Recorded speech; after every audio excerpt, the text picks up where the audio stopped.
A nossa nação carece de pessoas com olhar humanitário. E é duro ainda olhar para a igreja e perceber que a igreja, ela precisa aprender com a palavra de Deus a ter um olhar humanitário, a olhar para o semelhante, a olhar para o próximo, a entender a grandeza e o desafio de ter um olhar humanitário. Rapidamente nós vamos passar por 9 leis. Mas antes, eu quero trazer à sua mente o que nós estudamos no domingo passado. O sermão passado, o tema foi o divórcio. Se você olhar acima, o texto que foi lido, capítulo 24, de 1 a 4, trata-se acerca do divórcio. E nós trabalhamos no domingo passado porque precisamos entender sobre o divórcio. Em primeiro lugar, pelo motivo de descobrir alguma coisa indecente, é que aqui surge essa palavra, o divórcio. O motivo, o divórcio. Segundo, por motivo da mulher ter outro e tornar-se a casar e tornar-se a separar, ela não poderia de novo casar-se. E em terceiro lugar, por motivo que a lei do divórcio era casuística, era um acidente, era um remédio amargo na vida dos casais. Mas isso ficou para trás. Hoje, o nosso resumo é, e eu quero que você anote no boletim, os eleitos manifestam a sua gratidão de forma humanitária. Os eleitos manifestam a sua gratidão de forma humanitária. O que o final do capítulo 24 está nos esboçando? E aí eu peço para você para olhar também o 25 de 1 a 4, porque o que na realidade termina a sequência seriam 10 leis, mas nós vamos falar 9 leis. Vamos deixar essa última lei, a pena de açoites, para domingo que vem. Seria muitas leis para a gente estudar. Já está no bloco capítulo 25, mas o texto vai até aí, fechando normas a respeito da postura humanitária, do relacionamento de Israel com os demais, com o relacionamento da igreja com a sociedade, com o seu relacionamento com o próximo.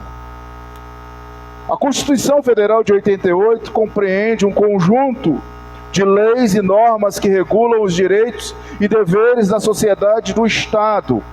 Sociedade no Estado, do Estado com a sociedade. Mas o objetivo da Carta Magna é garantir condições para o bem-estar social e o exercício da cidadania em relação aos brasileiros. Mas olhe para essas leis. Mas bem antes de existir a Constituição do Brasil, bem antes, a lei mosaica também garantia os direitos humanitários. É o que você vai ver hoje. 9 princípios humanitários intrínsecos da lei mosaica. O primeiro, querido, princípio, a primeira lei está no versículo de número 5. Acompanhe aí, não fique só me ouvindo, mas olhe na Bíblia, acompanhe na Bíblia. Essa aqui está a primeira lei de caráter humanitário em relação ao homem recém-casado. O homem recém-casado não sairá à guerra santa, nem lhe imporá qualquer encargo, por 1 ano ficará livre em casa, e promoverá a felicidade à mulher que o tomou. A isenção do serviço militar é a primeira coisa que nós podemos perceber aqui. A lei pertence ao conjunto designado para regular a guerra santa, aqueles soldados que sairiam a batalhar, a pelejar.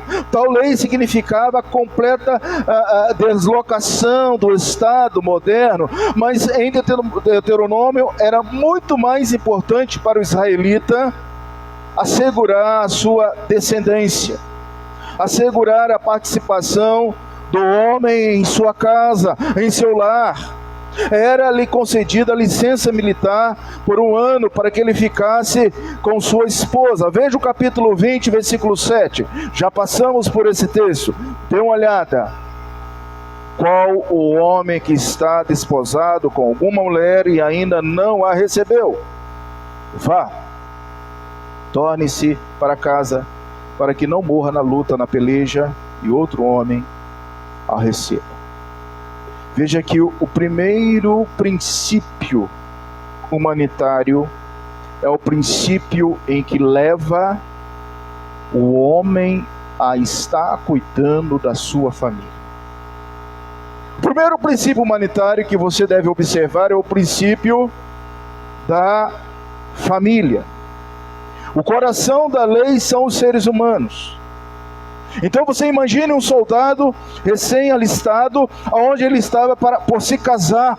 Então ele tinha direito garantido pela lei 1 ano. Romário vai se casar. Então ele teria, por lei, Romário, coisa boa, a lei de Israel é muita lei do que a lei brasileira. No mínimo, quem vai se casar tem aí, no máximo, 1 semana, 3 dias de isenção na lei brasileira.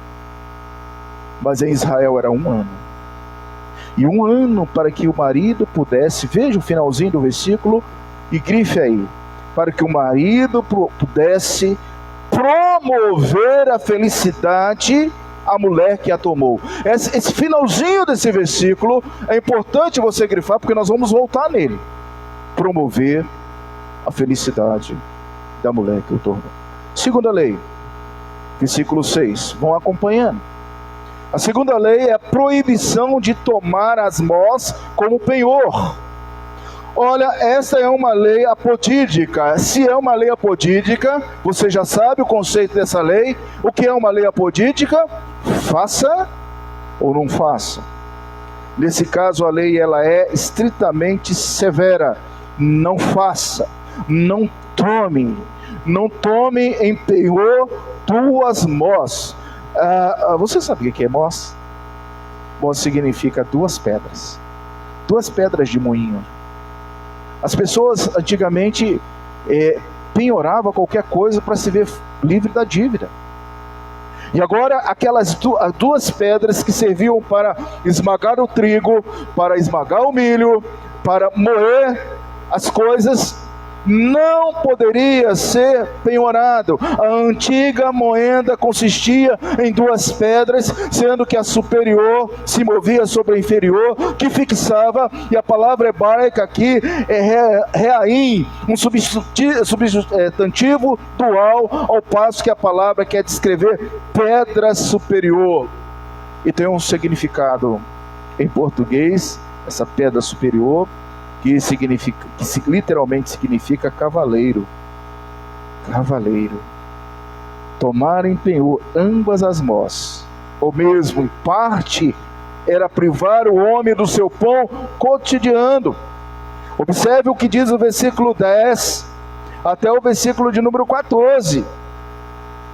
Algo de extrema valia, essencial para a vida, e que valeria, aqui veja o versículo 6, a parte final, equivaleria penhorar a própria vida. A vida não se penhora. A vida é o maior bem que as pessoas possuem. E a vida quem dá é Deus. Veja que o coração da lei são os seres humanos. Dignidade em não tirar aquilo que é essencial para a vida da pessoa. Dignidade em não tirar um objeto essencial que produz o alimento. Mas o versículo de número 7 agora vai partir para a área do direito penal. Se achar alguém que, tendo roubado um dentre os seus irmãos, a 3ª lei é a respeito do rapto, do sequestro, de um crime inafiançável.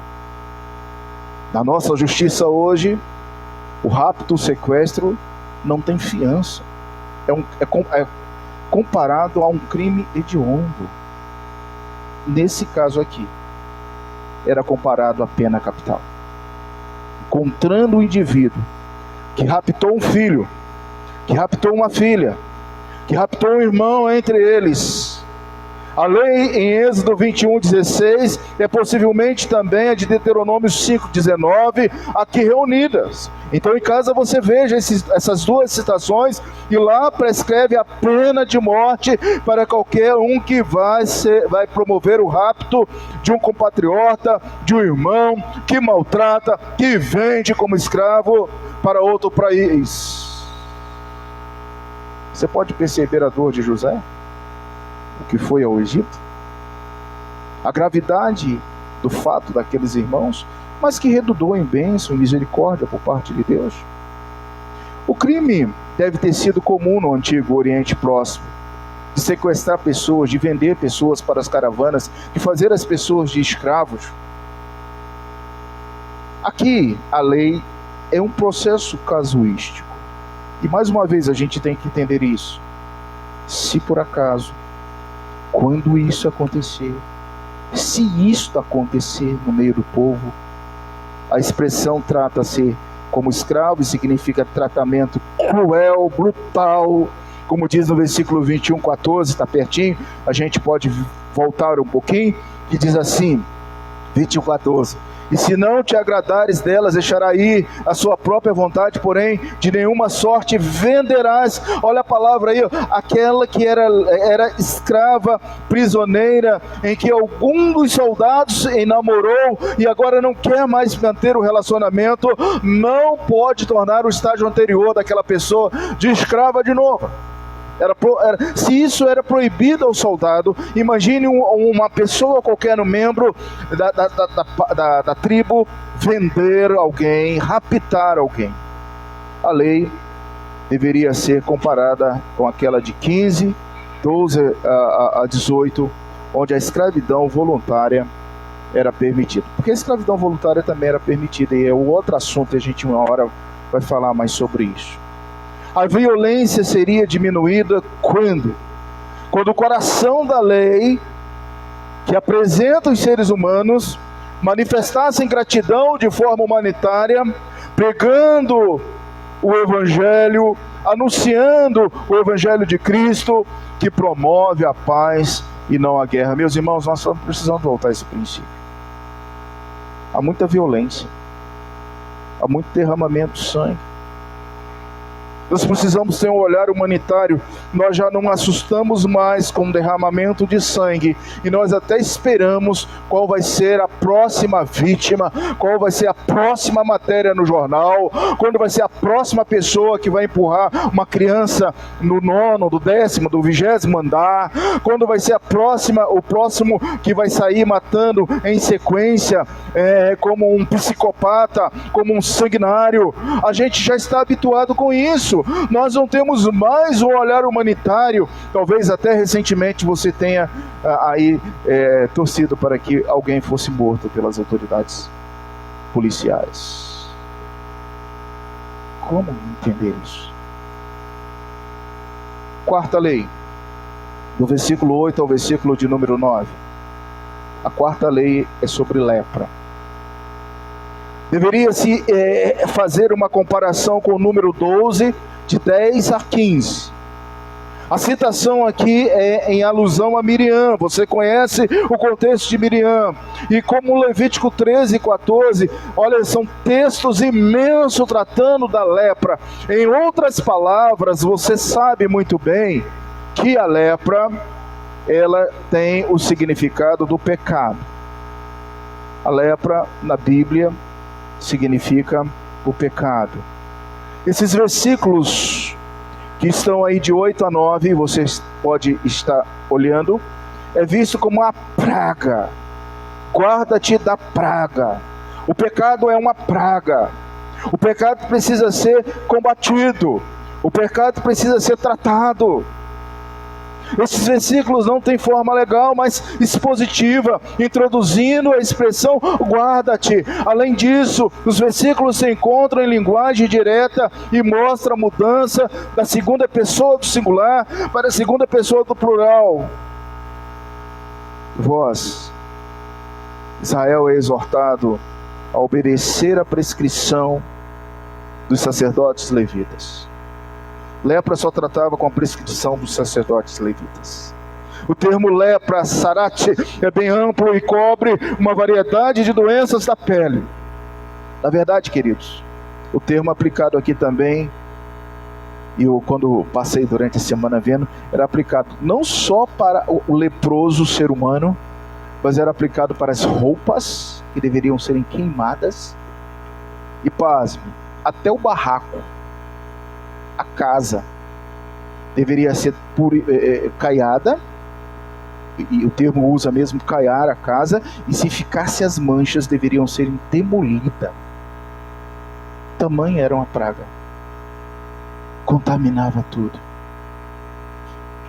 O pecado contamina tudo. Tudo. Quinta lei, de 10 a 13. Você está acompanhando aí? A quinta lei é a lei sobre os empréstimos. Nós falamos recentemente sobre a questão do fiador. Você lembra? O cristão pode... nem foi fiador. O cristão pode ser agiota. Nós falamos sobre agiotagem aqui. Claro que fiador nós não podemos, Salomão já proibiu na palavra de Deus. Mas o cristão pode ser agiota? Procura os arquivos aí que você vai ter essa resposta. E mais uma vez aqui trata sobre leis de empréstimos. 10 e 13. Se emprestar alguma coisa ao teu próximo, não entrará em sua casa para lhe tirar o penhor. Irmãos, a casa é asilo inviolável.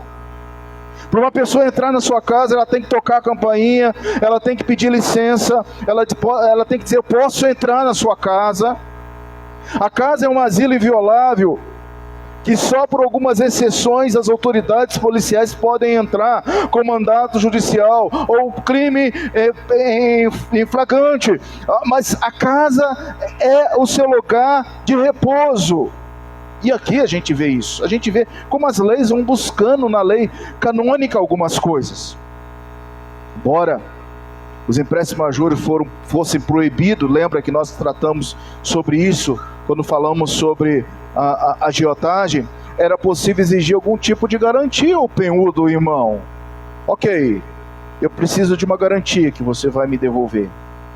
Por outro lado, a liberdade das pessoas formava por empréstimo, era garantia. A pessoa que fazia o empréstimo era proibida de entrar na casa da pessoa a quem emprestasse. O endividado tinha que trazer a ele mesmo o que fora penhorado. Frequentemente uma peça do vestuário, uma capa, poderia ser penhorado, mas a santidade de seu lar era preservada. Eu quero que você coloque aí que a sua casa, aonde você tem a sua residência fixa, é um lugar preservado para ser santo. Sua casa é o melhor lugar que existe, porque foi Deus que deu. Deve ser santo. O pobre tinha preocupações especiais. O autor aqui está preocupado com o pobre. Lei humanitária, lei onde as pessoas precisam serem tratadas com humanidade. Quem dele recebesse o penhor deveria devolver ao pôr do sol, para que o pobre pudesse dormir confortavelmente. Venha comigo, tem uma coisa importante aqui nesse texto. Eu gostaria que você olhasse e que você pudesse marcar no finalzinho do versículo 13, porque muitas vezes nós emprestamos as coisas, nós ficamos com o coração naquilo, e às vezes até atropelamos as coisas. Mas veja o porquê dessa lei, o coração dessa lei ser humanitária e redundar em bênção para quem empresta. Veja o 13: e se pondo o sol, restitui-lhe-ás sem falta o penhor para que durma no seu manto. A pior coisa é você não ter o sono dos santos, dos justos.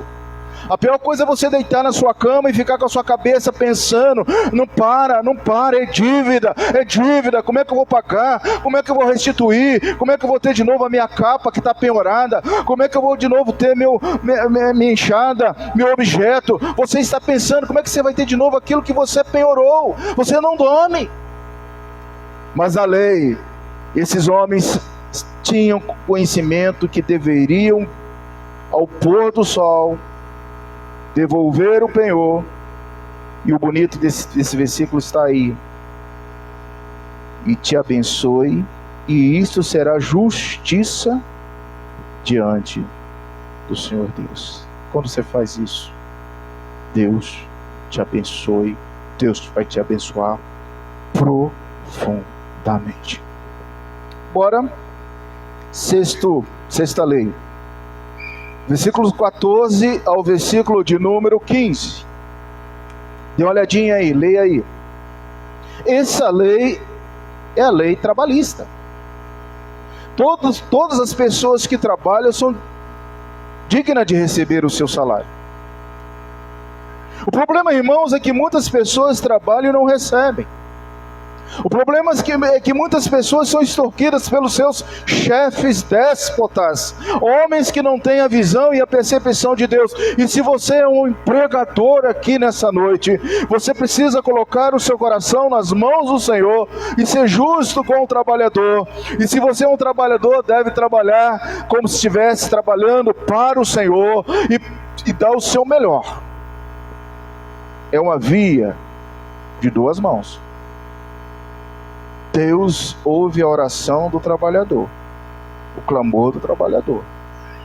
Mas Deus percebe se aquele trabalhador está sendo realmente conivente com aquilo que ele está falando, se ele é um bom trabalhador, se ele não murmura, se ele faz com alegria, se ele é prestativo. No final do sermão você vai ver alguma coisa a respeito disso, ligado à história da igreja presbiteriana. A história da igreja presbiteriana. Queridos, um trabalhador necessitado é carente. Quer um patrício israelita, irmão, ou um estrangeiro residente, não deveria ser oprimido, ou seja, privado dos seus direitos, mas cada dia seus salários deveriam serem pagos antes do pôr do sol. Eu quero dizer aqui que era um tipo de diarista. Em Israel não era salário mensal, era diarista. Trabalhou, recebeu; não trabalhou, não recebeu. Essa cena vai nos levar a uma parábola, e tem muita coisa ainda para a gente ver na aplicação prática. Vai conectando a sua mente a alguém que saiu cedo e foi chamando alguns trabalhadores. Daqui a pouco a gente vai falar sobre isso. A sexta lei, proteção para os servos assalariados. Por quê? Porque o motivo humanitário é forte em toda a seção. 6, 7, 10 a 13, 17, 18, 19 a 22. E era fundamental que Israel, em sua compreensão da família pactual, soubesse remunerar bem os trabalhadores. Por quê? Porque eles foram escravos no Egito, amassavam barro sem material e muitas vezes não eram favorecidos dentro do serviço. Sétima lei, 16. Você está acompanhando aí? O que diz o versículo 16? A sétima lei é sobre responsabilidade pessoal. O versículo 16 diz: os pais não serão mortos em lugar dos filhos, nem os filhos em lugar dos pais. Cada qual será morto pelo seu pecado. A sétima lei é pessoal. Cada um responde pelo seu erro. Cada um responde pelo seu pecado. Às vezes a gente fica pensando assim: como eu queria estar no lugar do meu filho, da minha filha. Ele errou, ele cometeu um fato, ele cometeu um delito. Eu que queria pagar por ele, eu queria sofrer por ele. Mas olha, meu irmão, cada qual responde pelo seu ato, cada qual responde pelo seu pecado. O princípio jurídico aqui afirmado é importante. A solidariedade familiar era uma característica da sociedade semítica, especialmente em sociedades patriarcais e seminômade. Em tempos posteriores, Amazia recebeu louvor especial quando executou os assassinos de seu pai, qual, pelo seu pecado, poupando toda a vida dos filhos dos assassinos, quebrando assim o costume secular que era de destruir toda a família. Amazia só fez justiça ao pai e de seus filhos. Cada qual responde pelo seu pecado, pela sua falta, pelo seu erro. Oitava lei: proteção dos fracos e indefesos. E aí vai do 17 até o 18. A lei expressa primeiramente aqui em simples forma apodítica. Apodítica já sabemos, faça ou não faça. A justiça para os cônjuges indefesos estava no estrangeiro residente, no órfão e na viúva. Eu queria que você agora começasse a pensar, queridos, nesta questão de estrangeiro.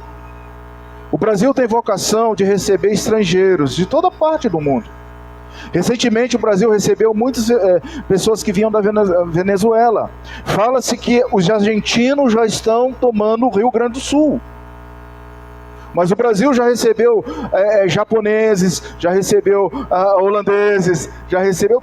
O Brasil é lindo. Quando você viaja pelo Brasil, você vê uma miscigenação tremanha, grande. Deus honra quem recebe bem o estrangeiro.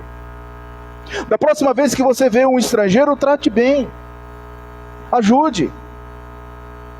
Estrangeiro, órfão. A pandemia matou muitos pais. Os filhos da Covid-19 estão aí. Muita gente não sabe nem como lidar com essas crianças e o que vai ser. Mas a igreja já precisa pensar no como ajudar. Veja que nosso assunto hoje é olhar humanitário. Como a igreja pode ajudar os órfãos? Como a igreja pode ajudar as viúvas? O referencial faz menção ao manto da viúva sendo tomado como penhor. Imagine uma viúva que só tem poucas roupas, só tem um cobertor nesse inverno frio, e o seu cobertor agora é penhorado. Não podia, era proibido, está escrito aí, não podia penhorar a roupa, o manto da viúva. E mais uma vez, agora aqui é ordem. Deus diz: não faça isto, é maldição. Cristão, trate bem o estrangeiro, acolhe o órfão, ajude a viúva. Nós precisamos ter um olhar humanitário. E a nona lei, para a gente terminar, do 19 ao 22, fala da lei da respigadura. O que é isso? Aqui você tem a passagem falando no versículo 19 da situação do feixe de espiga que era esquecida no campo. Não volte, se você esqueceu, deixa lá, alguém vai achar e vai comer. Aí os versículos que se seguem aqui, veja, depois do versículo 19, o que você tem aqui? Você tem a citação da oliveira, você tem a citação da vinha, e todo o mesmo contexto. Deixe, se caiu, não pegue, porque alguém vai passar, vai pegar e vai se alimentar. Leis semelhantes da colheita de azeitonas, quanto à colheita de uva. O versículo 22 está em harmonia com o versículo 18, onde as pessoas que ainda eram crianças ao tempo do êxodo, e que agora tinham aproximadamente 50 anos, passaram por isso, comendo coisas que eram deixadas no campo, e agora Deus ele coloca assim: dê, ajude. O coração da lei, meus irmãos, são os seres humanos. Portanto, os eleitos manifestam gratidão a Deus de forma humanitária. Um cristão, ele não pode ter o coração endurecido, O cristão ele não pode ser insensível. O cristão ele não pode fechar os olhos e dizer assim: é responsabilidade só do Estado, eu lavo as minhas mãos. Claro, é responsabilidade do Estado cuidar da viúva, do órfão, do estrangeiro, do necessitado, do pobre, gerar emprego, é função do Estado. Mas nós temos a nossa responsabilidade como igreja de Cristo. A igreja é chamada a ser humanitária. O que a confissão de fé diz sobre isso? A confissão de fé, no 26º capítulo, fala das boas obras. E lá inserido nas boas obras, você lê: estas boas obras feitas em obediência aos mandamentos de Deus. Leis humanitárias são leis feitas em obediência ao mandamento de Deus. São fruto e as evidências de uma fé viva e verdadeira. Tiago capítulo 2, 18 a 22, mas alguém dirá: tu tens fé, e eu tenho obras. Tiago diz: mostra-me a tua fé sem as obras, e eu com as obras te mostrarei a minha fé. Vês como a fé operava juntamente com as suas obras, como efeito foi pelas obras que a fé se consumou. Queridos, o crente precisa ter um olhar humanitário. Vimos 9 exemplos de leis. Por elas, os crentes manifestam a sua gratidão. Está aqui. Pelas obras, pelo olhar humanitário, os crentes manifestam a sua gratidão. Salmo 116, 12 e 13. Vai aí no Salmo, rapidinho. Vou dar um tempo para você achar. Olha que Salmo lindo. Salmo 116, 12 e 13. Talvez hoje você tenha essa motivação no seu coração. Espero que essa igreja tão bonita nessa noite tenha essa motivação no coração de dizer: Senhor, realmente eu posso ter esse olhar humanitário. Realmente eu posso dizer o que o salmista diz no Salmo 116. E o salmista, ele coloca para nós aqui no Salmo 116, versículo 12 e versículo 13: que darei ao Senhor por todos os meus benefícios para comigo. Você está vendo? Quem é que te enche de bênçãos e de misericórdia? É o Senhor. E o versículo diz: tomarei o cálice da salvação, invocarei o nome do Senhor. Que darei. Deus é bom. Colossenses 3, versículo 17: e tudo que fizerdes, seja em palavra, seja em ação, fazei em nome do Senhor Jesus, dando por Ele o quê? Graças a Deus Pai. O olhar humanitário, irmã, é porque Deus é bom. O olhar humanitário agrada o Senhor, porque antes de tudo Ele nos abençoa. A confissão continua dizendo: robustece a nossa confiança, edifica os nossos irmãos, adorna a profissão do Evangelho, fecha a boca dos adversários, glorificam a Deus de que são feituras criadas em Jesus Cristo, para isso mesmo, a fim de que, tendo o seu fruto em santidade, tenham no final a vida eterna. Boas obras, leis humanitárias, piedade, gera confiança em Deus, edificação dos irmãos, evangelho pregado com a graça, fecha a boca de Satanás e glorifica a Deus. 1 João capítulo 2, 3 e 5. Ora, sabemos que temos conhecido, por isso, se guardarmos os seus mandamentos, aquele, entretanto, que guarda a sua palavra, nele verdadeiramente tem sido aperfeiçoado o amor de Deus. Nisto sabemos que estamos nele. E Romanos capítulo 6, 22. Agora, porém, libertados do pecado, transformados em servos de Deus, tendes o vosso fruto para a santificação e, por fim, vida eterna. Bem, queridos, o que essa passagem te ensinou? 9 leis humanitárias: isenção do serviço militar, proibição de tomar as pedras de moinho, Cuidado com o rapto, a respeito do rapto, do sequestro, lepra, leis sobre empréstimos, proteção para os servos assalariados, responsabilidade pessoal, proteção dos fracos e indefesos e a lei da respigadura dos alimentos. Essas leis humanitárias servem para tornar o cristão mais sensível às necessidades comum do próximo. Eu te garanto isso. Eu peguei essas 9 leis e dividi essas 9 leis em 4 blocos. E eu quero que, se você quiser anotar para facilitar a sua compreensão, pode anotar. Ou preste atenção no que eu vou dizer. O primeiro bloco é dos recém-casados. É para os recém-casados, mas é para aqueles que estão casados. Cuide da alegria do seu lar. Você ainda tem contentamento em sua casa? Você tem ainda alegria em voltar para casa? Marido, você tirou a sua esposa do convívio dos seus pais. Você tem que saber fazer a transição da sua esposa. Então cuide dela com alegria.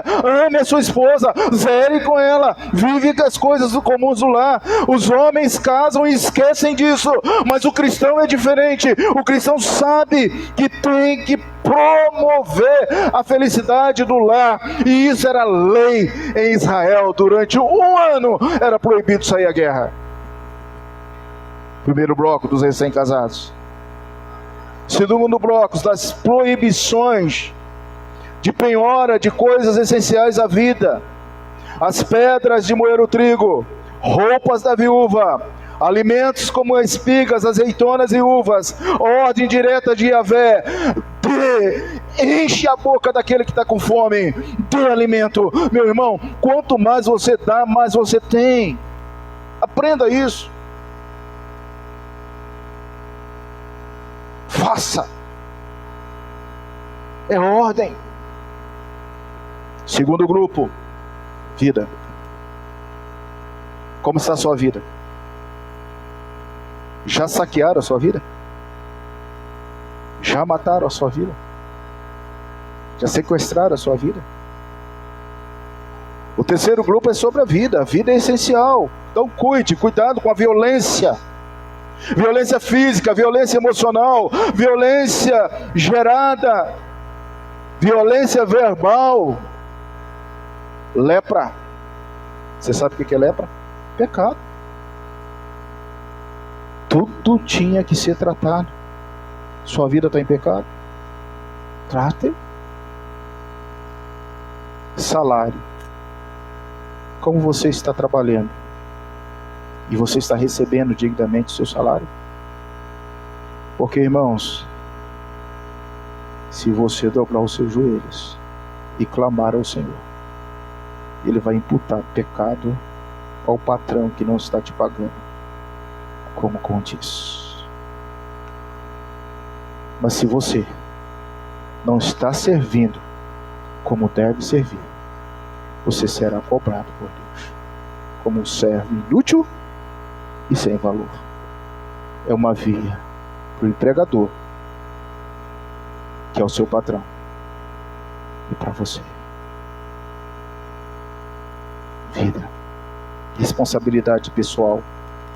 Cada qual será responsabilizado pelo seu pecado.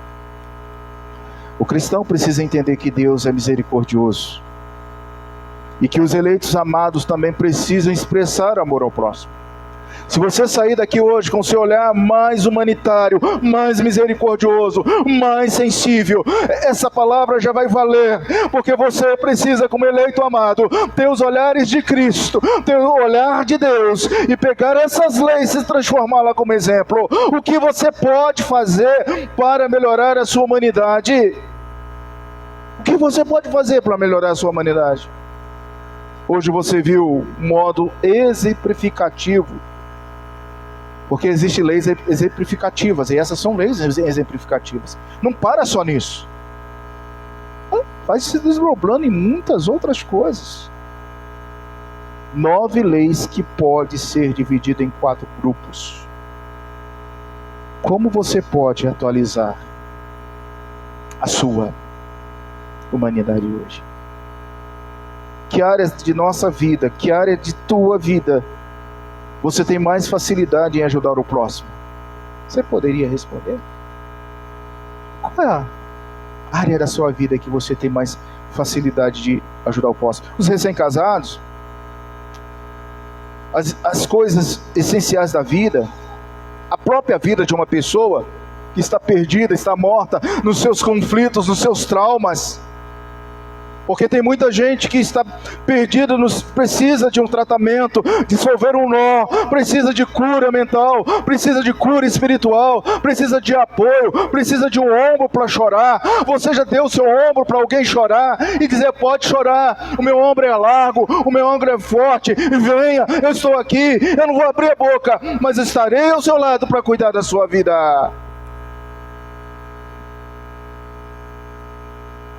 Você tem assumido as suas responsabilidades pessoais? Ou sempre tem um culpado? O culpado é o Beltrano. O culpado é o filho. O culpado é a filha. O culpado é o carro. O culpado é o patrão. O culpado. Você nunca diz: eu sou o culpado. Talvez você entrou aqui nessa noite para você pensar nas suas responsabilidades pessoais. Quando foi a última vez que você ajudou alguém e viu a bênção do Senhor sobre a sua vida, sobre a sua família?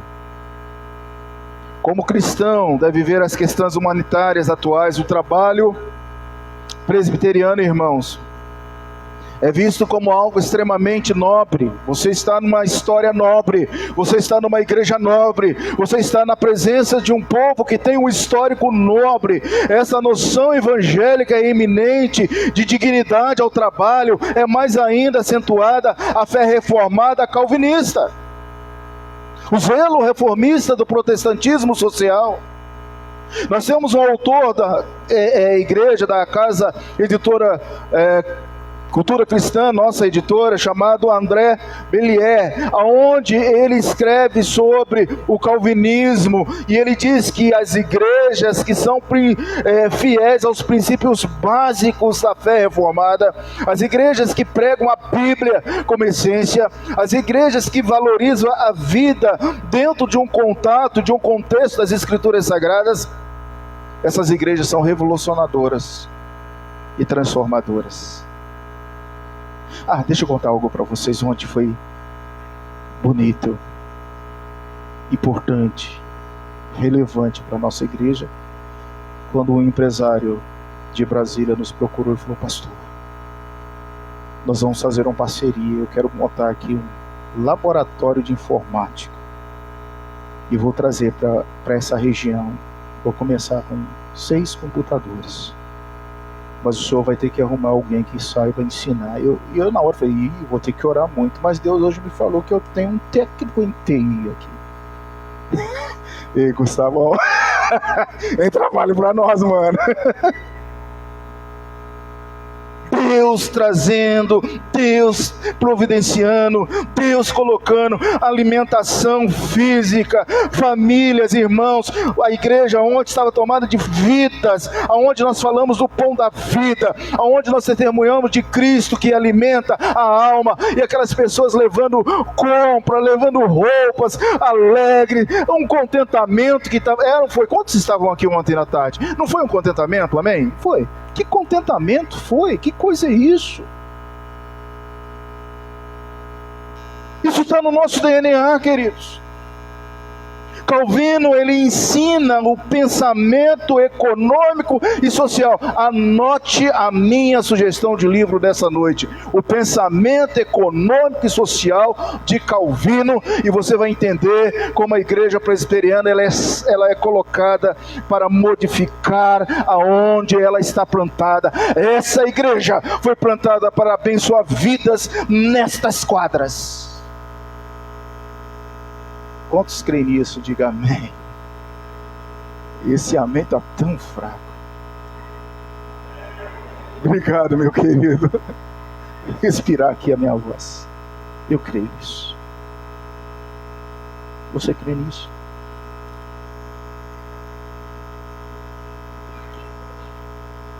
Quem deve satisfazer no cumprimento dessas normas? Exclusivamente ao próximo. Quando você tem um olhar humanitário, você está exclusivamente cumprindo o que o Senhor Jesus falou. Amai o próximo. Cumprindo a lei. Você sabe que o Evangelho de Cristo é transformador. Eu creio numa igreja transformadora no século XXI. Aquele empresário falou: pastor, nós precisamos ensinar a palavra para esses meninos. Nós precisamos ter inteligência. É uma geração nova, mas é uma geração que tem fome de Deus. Uma geração vazia, capaz de ser induzido por qualquer coisa, drogas, sexo, baleia azul, etc e tal. A igreja precisa chegar. E essa semana eu estava conversando também com Paulo, falando assim: Paulo, nós precisamos ter aula de inglês. E o Paulo falou assim: mas a Rayane sabe inglês. Eu falei: misericórdia, agora que você me falou isso.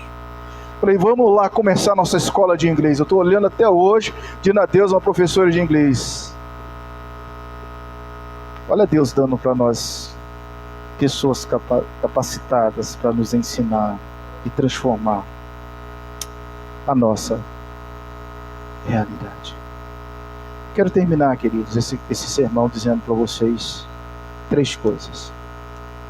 Aos recém-casados, que o homem faça a sua esposa feliz, que tenha tempo para adaptar na vivência mútua e comum, que celebre o amor e a essência do matrimônio.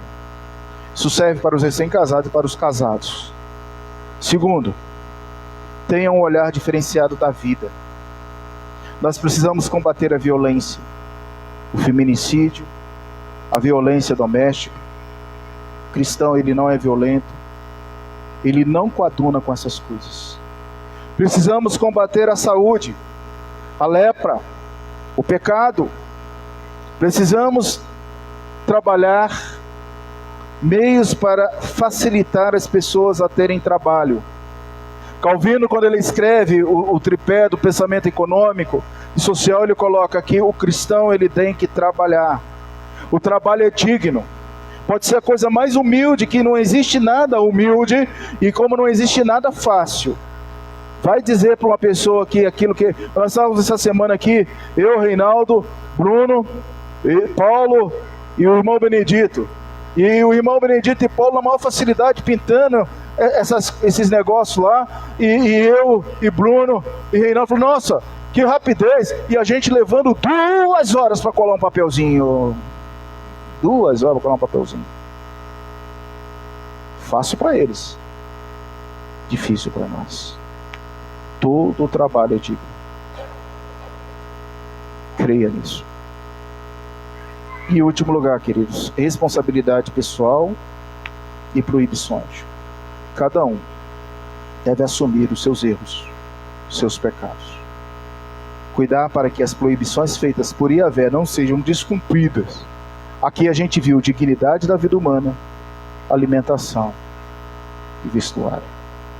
Você sempre terá algo para ajudar o seu semelhante. Vou falar devagar.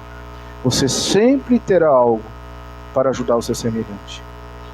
Então, o que está te impedindo de ser mais generoso?